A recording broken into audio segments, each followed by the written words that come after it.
SKPP yang tadinya program hanya di 4 provinsi, kemudian dianggap sebagai program yang sangat berkontribusi untuk mengawal visi pembangunan nasional, menjadi dikembangkan di 15 provinsi, dan juga akhirnya menjadi program yang dilaksanakan di seluruh provinsi se-Indonesia. Bawaslu Republik Indonesia ini dalam periode saat ini mengembangkan apa yang disebut dengan Pusat Pendidikan Pengawasan Partisipatif. Pusat Pendidikan Pengawasan Partisipatif itu rumah besar. Rumah besar di mana di situ ada 4 kamar utama yang kita singkat menjadi EPIK. Kamar 1 itu kamar edukasi, kamar kedua kamar partisipasi, kamar ketiga itu kamar inovasi, kamar keempat itu kamar kaderisasi. SKPP ini adalah bagian dari pengembangan kamar kaderisasi. Jadi sahabat Bawaslu yang hadir pada kesempatan kali ini adalah kader-kader terbaik yang sudah berproses di proses-proses SKPP dasar, SKPP menengah, dan terpilih menjadi peserta SKPP tingkat lanjut. Saya yakin ini akan menjadi cerita hidup yang tidak akan terlupakan.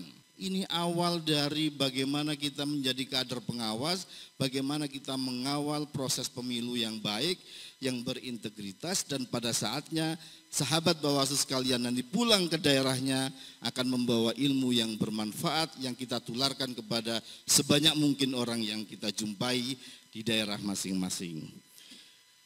Bapak Ibu sekalian, sahabat Bawaslu yang saya hormati, tahun ini kita berhasil meluluskan 10.230 kader SKPP dasar. Dari jumlah itu kemudian dipilih 1.250 kader SKPP tingkat menengah dan hanya 204 yang kita pilih untuk SKPP tingkat lanjut. Jadi sudah barang tentu peserta SKPP kali ini adalah orang-orang pilihan di daerahnya. Peserta SKPP kali ini adalah putra-putri terbaik dari daerah masing-masing. Kami mempunyai prinsip yang kita pedomani, sekolah kader ini tidak sekedar aktivitas biasa, tetapi dalam rekrutmen kita punya standar-standar yang tinggi, termasuk pertimbangan-pertimbangan menjaga kebinekaan Republik ini. Kita jaga pertimbangan-pertimbangan asal-usul kedaerahan, kita jaga kemudian asal-usul organisasi, agama, dan lain-lain. Serta kita juga punya alokasi yang kita dorong secara khusus, yaitu terhadap teman-teman penyandang disabilitas dan kelompok masyarakat adat.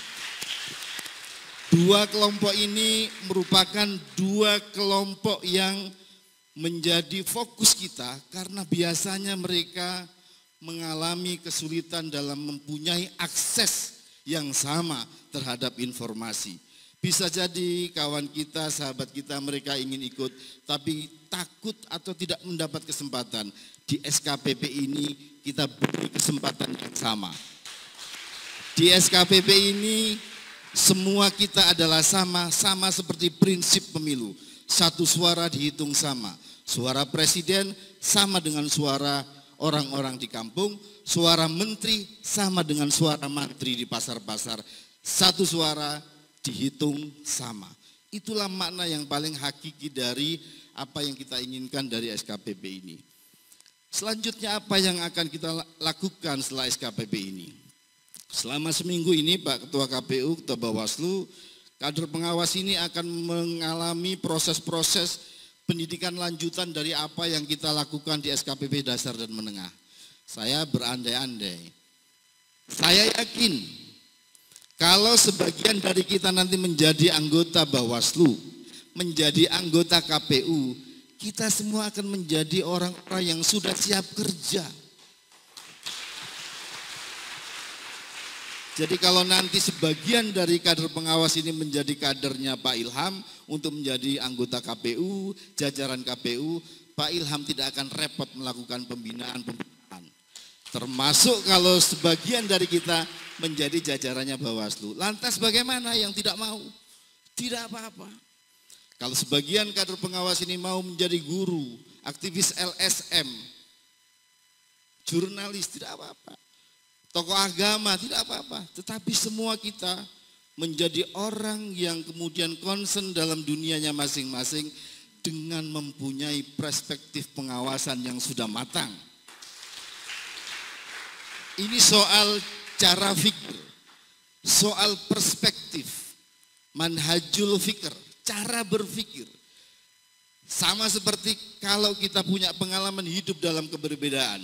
Selama seminggu ini kita hidup punya teman yang beragama Muslim, Hindu, Kristen. Itu akan mempengaruhi bagaimana cara kita melakukan perbedaan ini. Perbedaan tidak untuk disamakan, tetapi untuk didialogkan, banyakkan titik temunya, bukan diperuncing titik bedanya. Ini makna esensi dari persinggungan perbedaan antara kita, antara yang disabilitas dengan non-disabilitas. Teman disabilitas itu mampu, tapi dengan cara yang lain. Misalnya, mampu memahami, tapi dengan tidak bahasa langsung, tapi dengan bahasa isyarat misalnya.